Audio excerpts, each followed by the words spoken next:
Bonjour à tous. Cette capsule vidéo a pour objectif d'expliquer quelle fréquence contacter pour entrer dans quel espace aérien. Alors le sujet est en fait assez simple, mais de nombreuses pratiques diverses et variées au cours du temps ont fait que les règles apparaissent différentes d'un endroit à l'autre. Les pratiques de chacun peuvent être différentes et on n'y comprend plus grand-chose. En fait, les règles sont très simples. Je vais vous les réexpliquer. Je vous propose d'ailleurs comme première approche de faire une comparaison avec un hôtel et les espaces aériens. Dans un hôtel, vous avez un hall d'accueil, des couloirs d'accès aux chambres. Pour nous, ce sont les espaces aériens non contrôlés.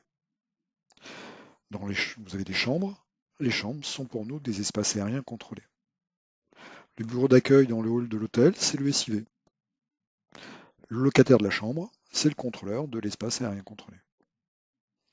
Quand vous entrez dans le hall de l'hôtel, vous y entrez librement. Vous volez en espace aérien non contrôlé. Vous n'êtes pas obligé de vous rendre à l'accueil si vous voulez aller au bar. Le contact avec le SIV est facultatif. Par contre, l'accueil peut vous donner des renseignements sur l'occupation d'une chambre ou sur les horaires du bar. Le SIV peut vous donner des informations sur l'activité d'une zone ou le fonctionnement d'un VOR, par exemple. Pour entrer dans une chambre, vous faites toc-toc à la porte. Ce n'est pas le hall d'accueil qui peut vous autoriser à rentrer dans une chambre.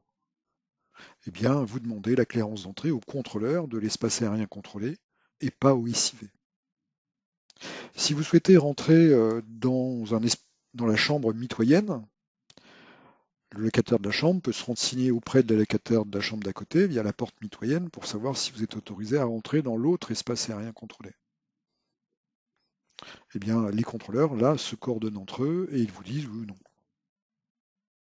Si vous souhaitez vous rendre dans un espace aérien contrôlé qui n'est pas mitoyen, dans une chambre qui n'est pas mitoyenne à celle où vous êtes déjà, eh bien, il faut quitter la chambre et vous quittez l'espace aérien contrôlé.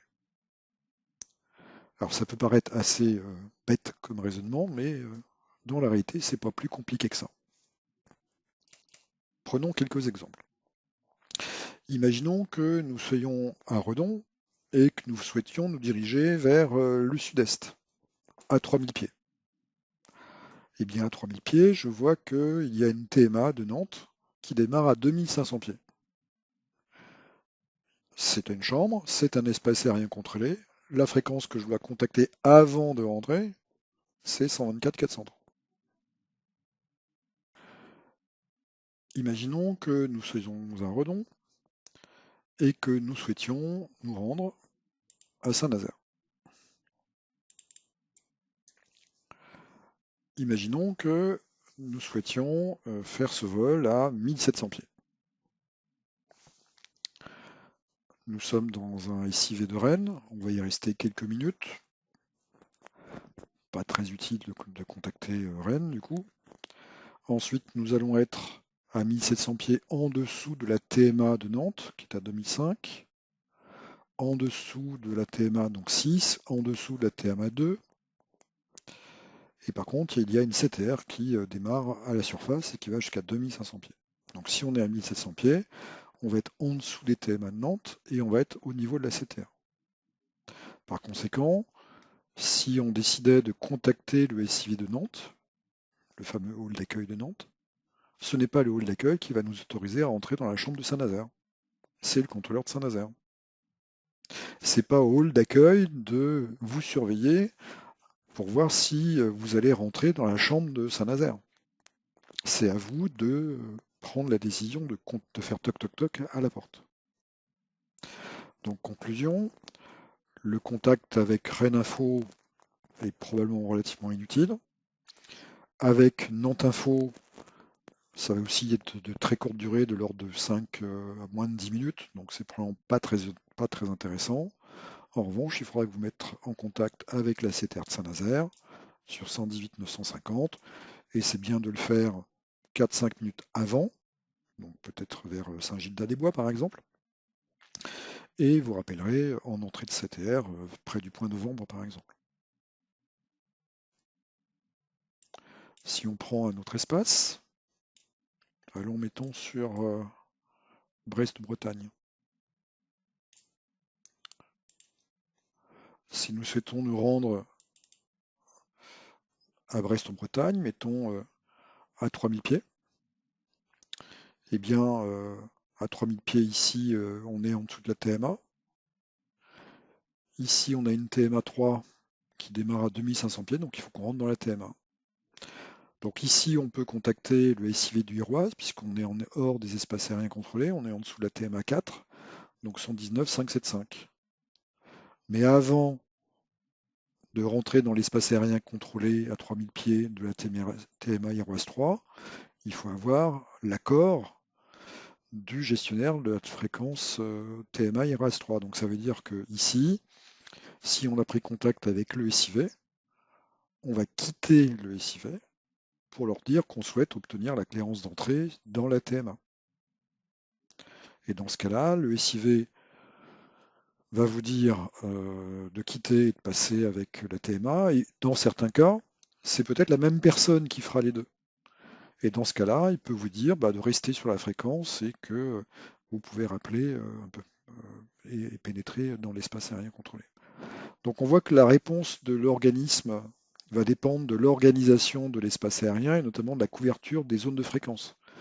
Dans les périodes où il y a peu d'activité, les espaces aériens sont mutualisés auprès d'un seul et unique contrôleur. Dans d'autres cas, ils vont être séparés avec chacun des contrôleurs différents.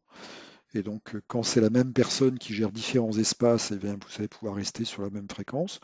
Et si c'est des espaces aériens qui sont, au moment où vous passez, pilotés par contrôlés par des contrôleurs différents, bien, il faudra que vous ayez la clairance de chacun d'entre eux.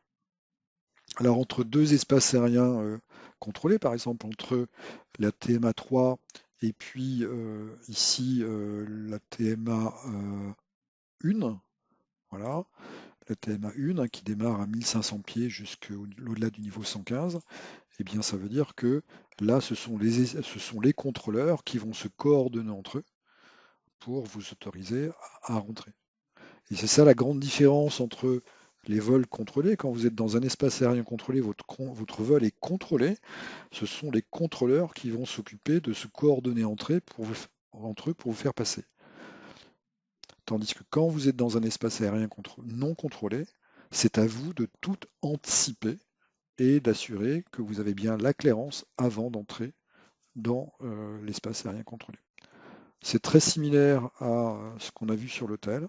Quand vous êtes dans le couloir ou dans le hall, c'est à vous de faire toc toc toc à la porte de la chambre. On n'ouvre pas la chambre pour ensuite se poser la question, est-ce qu'on a le droit de rentrer?